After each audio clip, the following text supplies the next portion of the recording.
Selamat pagi dulu, Bu. Perkenalkan, nama saya Siti Aminah Sinaga. Kebetulan saya mahasiswi S1 Keperawatan NOS di kampus Flora Medan. Di sini saya mau melakukan penyuluhan kepada lansia tentang hipertensi.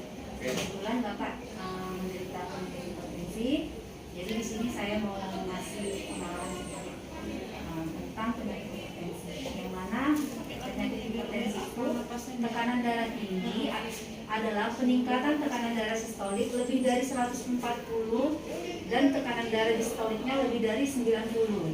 Jadi kayak Bapak tadi tensinya sistolnya 180 dan diastolnya 100. Jadi makanya Bapak dikatakan menderita penyakit hipertensi karena tekanan darah sistolnya itu lebih dari 140.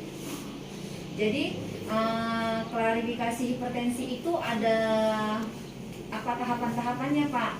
Kalau yang dikatakan normal dia 120/80, itu yang dikatakan normal. Tapi kalau yang prehipertensi dia 120 sampai 140. Jadi kalau yang dikatakan hipertensi stadium 1 dia 140/160. Dan dikatakan hipertensi stadium 1 lagi dia lebih dari 160. Jadi Bapak dikatakan hipertensi stadium 1 yang dimana sistoliknya itu lebih dari 160. Jadi Bapak tadi kan 180. Jadi kan apa itu faktor risiko dari penyakit hipertensi? Kadang kita kan bertanya seperti itu ya Pak ya. Salah satunya faktor makanan.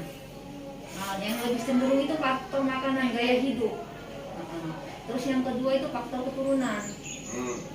Kalau keturunan biasanya generasi yang di atas, misalnya generasi bapaknya Bapak itu menderita hipertensi, cenderung ke anaknya itu pasti menderita hipertensi salah satunya gitu. Dan faktor makanan, alkohol, rokok itu penyebab dari hipertensi. Bapak perokok? Iya. Kalau bisa dikurangi rokoknya ya Pak ya. Dan penyebabnya itu 90% penderita hipertensi tidak diketahui penyebabnya. Disebutkan sebagai hipertensi esensial dan hipertensi primer. Para ahli pendapat bahwa hipertensi esensial berhubungan dengan faktor keturunan, itu yang dikatakan hipertensi esensial. Hipertensi yang disebabkan dari faktor keturunan. Jadi sampai di sini Pak, penyebab hipertensi itu ada yang mau Bapak tanyakan apa gitu? Boleh? Boleh. Itu saya tadi sudah setelah memang dari dulu pun gitu loh, Bu. Iya. Sewaktu saya pun divaksin pertama kedua, dari 210 dikasih obat, turun kira-kira setengah jam, Iya. turun ke 180, baru divaksin. Iya. Makanya yang menderita penyakit hipertensi itu tidak boleh putus minum obat, Pak. Yang dikatakan hipertensi itu harus seumur hidup minum obat. Jadi setiap hari tidak boleh putus, dia jadi terkontrol. Tidak, jangan sampai karena dia kan kadang-kadang cenderung tidak terasa dia bahwa saya menderita hipertensi, ngapain minum obat, saya nggak merasa apa-apa. Itu yang bisa berbahaya pada diri Bapak. Tiba-tiba nanti hipertensi itu tinggi tanpa terkontrol, itu bisa menyebabkan stroke. Tanpa kita ketahui tiba-tiba stroke.